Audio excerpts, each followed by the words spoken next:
전교조가 15년 만에 법적으로 보호받지 못하는 노조가 되면서 당장 전임자 72명이 학교로 돌아가야 하는 상황이 됐습니다. 그러나 진보 성향의 교육감들은 오늘 판결에도 불구하고 전교조와의 협력 관계를 유지하겠다는 입장을 밝혔습니다. 오늘 주요 뉴스들 살펴보도록 하겠습니다. 황준호 뉴스 취재팀장 나와 있습니다. 어서 오십시오. 예. 자, 전교조 법외노조 처분 정당하다는 판결이 나왔어요. 이에 따른 어떤 변화가 예상됩니까? 예, 교육부가 오늘 판결에 따른 후속 조치를 취하라는 내용의 공문을 17개 시도교육청에 보내기로 했습니다. 우선 노조 전임자에 대한 휴직 허가를 취소하고 다음 달 3일까지 모두 복직 명령을 내리라고 했습니다. 현재 전교조의 전임자는 총 72명입니다. 교육부는 또 임대료를 내거나 무상으로 사용하게 한 사무실에서 전교조 지부를 즉시 퇴거하게 하고 사무실 지원금을 반환하도록 각 시도교육청에 요구하기로 했습니다. 또 전교조하고 진행하고 있는 단체 교섭을 중지하고 또 이미 체결된 단체 협약이 있다면 노동부가 법상 노조가 아니다라고 통보한 작년 10월 24일 이후에 효력이 상실된 것으로 보고 해지 통보를 하게 할 계획을 밝혔습니다. 네. 전임자들이 만약에 복귀하지 않겠다, 그러면 어떻게 되는 겁니까? 예, 기간 내에 복귀하지 않으면 직권면직, 해임이죠. 직권면직이나 또 다른 형식의 징계를 받게 되는데요. 이 문제가 아마 앞으로 가장 큰 갈등 사항이 될 것으로 보입니다. 시도교육감이 복귀하지 않는 전임자의 징계를 만약에 하지 않을 경우에 교육부는 직무이행명령을 그 시도교육청에 내리거나 아니면 교육감을 직무유기로 형사고발을 아예 할 수 있게 그렇게 됐습니다.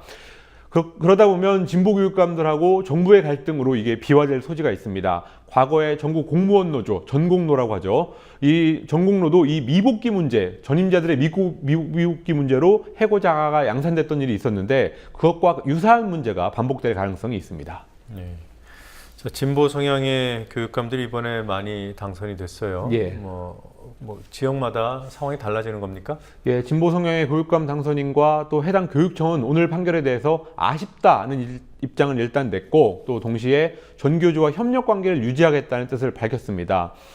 조희연 서울시 교육감 당선자를 포함해서 진보 성향 당선인 13명이 3일 전에 이미 전교조에 대한 노동부의 법외노조 통보를 철회하라라는 것을 촉구하는 탄원서를 낸 바 있습니다.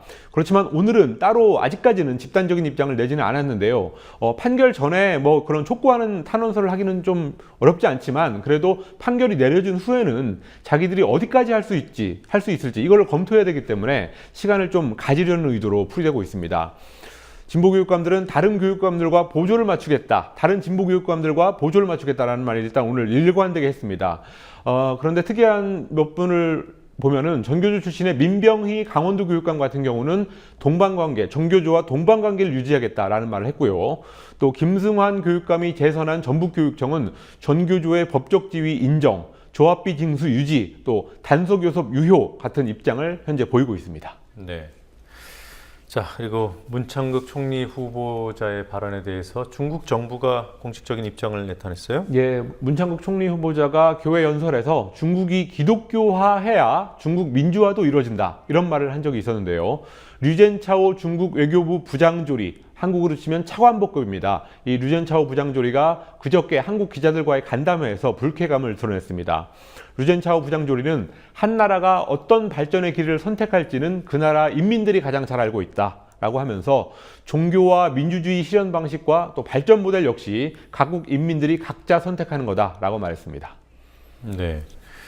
자, 뭐 국무총리가 만약에 되면 중국과의 갈등도 예상을 해야 되는 건가요? 그렇습니다. 박근혜 정부 들어서 그나마 한중 관계가 괜찮게 가고 있다는 평이 있습니다. 그리고 다음 달 3일에서 4일은 시진핑 국가주석이 한국에도 국빈 방문을 하게 되는데요. 물론 뭐 완전히 아직까지 한중 관계가 좋아지진 않았지만 어쨌든 이런 상황에서 문창국 총리 같은 사람이 총리가 되면 한중 관계가 이명박 정부 시절 가장 나빴던 이명박 정부 시절로 돌아가는 게 아니냐 이런 전망이 나오고 있습니다.